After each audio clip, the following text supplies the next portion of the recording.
দেড় যুগেরও বেশি সময় ধরে ইউরোপিয়ান ফুটবল দেখেছে ম্যাজিক্যাল শো। আর সেই শো এর হিরো দুজন, আর্জেন্টাইন মহাতারকা লিওনেল মেসি আর পর্তুগিজ সুপারস্টার ক্রিস্টিয়ানো রোনালদো। ইউরোপে থাকাকালীন যে দ্বৈরথ বাড়িয়েছে রোমাঞ্চ, তুমুল প্রতিদ্বন্দ্বিতায় মাঠের ফুটবলে ভক্তদের করেছেন মন্ত্রমুগ্ধ। রিয়াল বার্সার রোমাঞ্চকর এল ক্লাসিকো যে দ্বৈরথের কারণে পেয়েছে ভিন্ন মাত্রা।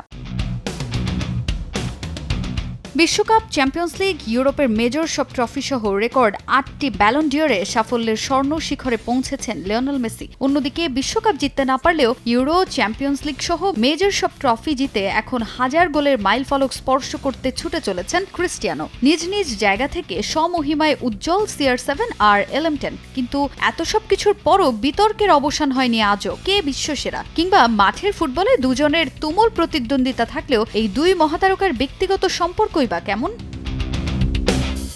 ভক্তদের সেই কৌতূহল দূর করতে মুখ খুললেন লিওনেল মেসি। রোনালদোর সঙ্গে কেমন সম্পর্ক LM10-এর তা নিয়েও খোলাসা করেছেন আর্জেন্টাইন সুপারস্টার। রনের সঙ্গে কোনো বন্ধুত্ব নেই মেসির। মাঠে তুমুল প্রতিদ্বন্দ্বিতা থাকলেও মাঠের বাইরে তাদের কোনো সম্পর্ক নেই বলেই মন্তব্য করেন লিও। সম্প্রতি ফিফা ওয়ার্ল্ড কাপে পোর্তোর বিপক্ষে দুর্দান্ত ফ্রি কিকে দলকে জেতানোর পর এমন মন্তব্য করেন LM10।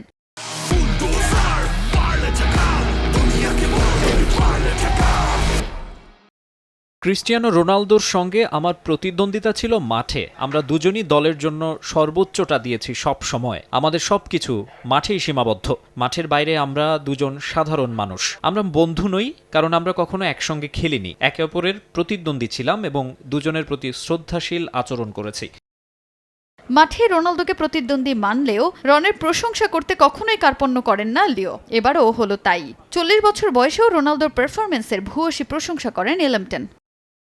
রোনালদো ও তার ক্যারিয়ারের প্রতি আমার পূর্ণ শ্রদ্ধা রয়েছে। তিনি নিঃসন্দেহে প্রশংসার দাবিদার। তিনি এখনও সর্বোচ্চ স্তরে প্রতিদ্বন্দ্বিতা করছেন, এটা খুবই ভালো বিষয়। ইউরোপে থাকাকালীন মেসি রোনালদোর দ্বৈরথ দেখা গেলেও ঠিকানা বদলের পর আর মাঠে তাদের প্রতিদ্বন্দ্বিতা দেখা যায় না, যাতে রং হারিয়েছে এই দ্বৈরথ। তাজিন খন্দকার, সময় সংবাদ।